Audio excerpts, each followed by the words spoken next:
বিষয়টা দেখতে ভালো লাগে না যে ছাদে সেই নির্জন দুপুরে অনেক অনেক পাখি উড়বে আর সেগুলো আমরা দেখব। বেশ একটা হালকা একটা রিল্যাক্সেশন লাগে। তো এই দেখা তো ঠিক আছে, পাখিদের ওড়া দেখা তো ঠিক আছে, কিন্তু আমরা যদি দেখি তাহলে দেখি আমরা রোজ সকালবেলা যে ঝাঁকে ঝাঁকে পাখিরা উড়ে যাচ্ছে তাদের নির্দিষ্ট একটা জায়গায়, আবার সন্ধেবেলা তারা ফিরে আসছে ঠিক অনেকটা এরকমভাবে। একটা গভীর জঙ্গল থেকে একটা নির্দিষ্ট গাছের নির্দিষ্ট ডালে তার বাসা, সেখান থেকে সে প্রতিদিন উড়ে তাদের গন্তব্যস্থলে যায়, আবার সন্ধেবেলা ফিরে আসে সেই গভীর জঙ্গলের সেই নির্দিষ্ট গাছের নির্দিষ্ট ডালের তার নিজের বাসায়। কিভাবে?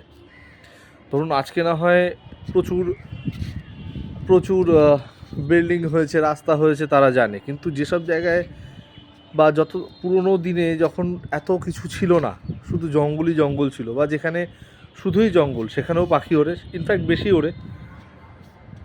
তো সেটার পেছনে কি বিজ্ঞান? সেটার পেছনে একটা অদ্ভুত বিজ্ঞান আছে, শুধু একটা না, বিশেষ কিছু কারণ আছে, তার মধ্যে আমি একটা বলবো। প্রথমটা হচ্ছে ক্রিপ্টোক্রোম বা কোয়ান্টাম কম্পাস। তাদের কাছে কোনো কম্পাস নেই, এটা ভাববেন না। ক্রিপ্টোক্রোম কথাটার অর্থ হচ্ছে, ক্রিপ্টো কথাটার অর্থ হচ্ছে হিডেন, আর ক্রোমা যেটাকে শর্ট ফর্মে ক্রোম বলা হচ্ছে সেটার কথা অর্থ হচ্ছে কালার, অর্থাৎ হিডেন কালার। তো পাখিদের চোখে এক ধরনের ক্রিপ্টোক্রোম নামক একটি নীল আস্তরণ থাকে, যেটাকে প্রোটিন বলা হয়। সেই প্রোটিনের মধ্যে তাদের এক ধরনের ইলেকট্রন থাকে, ঠিক আছে? তো আমাদের আবহাওয়ায়, মানে আমাদের আকাশে, যখন আকাশ খুব পরিষ্কার থাকে তখন আমরা নীল রং দেখতে পাই, কারণ ভিভিয়ার কালার্স, আমাদের পরিবেশের যে ভিভিয়ার কালার্স আছে সেগুলোর, সেই কালার্সগুলোর মধ্যে নীল কালারটা সবথেকে বেশি পেনিট্রেট হয়।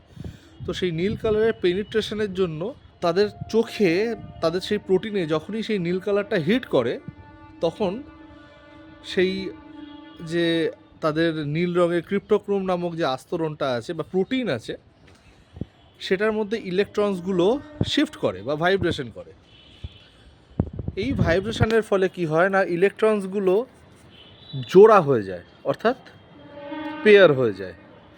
তো এই পেয়ারটাকে বলা হয় রেডিক্যাল পেয়ার। এই রেডিক্যাল পেয়ারটা প্রচণ্ড সেন্সিটিভ, সংবেদনশীল। কিসের প্রতি না? আর্থের ম্যাগনেটিক ফিল্ডের প্রতি। তো এই ম্যাগনেটিক ফিল্ডের প্রতি প্রচণ্ড সেন্সিটিভ হওয়ার কারণে পাখি যখন ওড়ে আর যখন সে আর্থের দিকে তাকায়, ম্যাগনেটিক ফিল্ডের দিকে তাকায়, তার মাথা ঘুরিয়ে সে জিনিসটাকে অবজার্ভ করার চেষ্টা করে, তখন সেই পেয়ারগুলো নিজেদের অবস্থান পরিবর্তন করে বা আচরণের পরিবর্তন করে।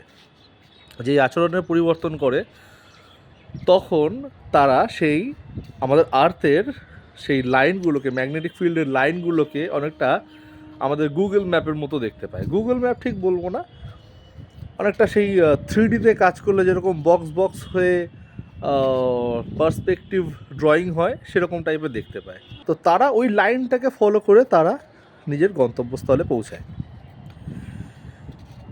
তো এইটা ছিল 1 নম্বর কারণ। এটা আমার প্রথম ভিডিও, আরও কতগুলো কারণ আছে। আমি অনেকগুলো কারণের মধ্যে কিছু কারণ যেগুলো ইন্টারেস্টিং সেগুলো আমি শেয়ার করব। আর তোমাদের এই আলোচনাটা, এই হালকা বিজ্ঞানসম্মত আলোচনাটা ভালো লাগলে তোমরা বন্ধুদের শেয়ার করো। আমি এরকম বিশেষ ধরনের কিছু আলোচনা নিয়ে আসবো। আর শেয়ার করো, সাবস্ক্রাইব করো, লাইক করো, কমেন্টস করো কেমন লাগলো। Thank you. আর পরের ভিডিওর জন্য অপেক্ষা করো।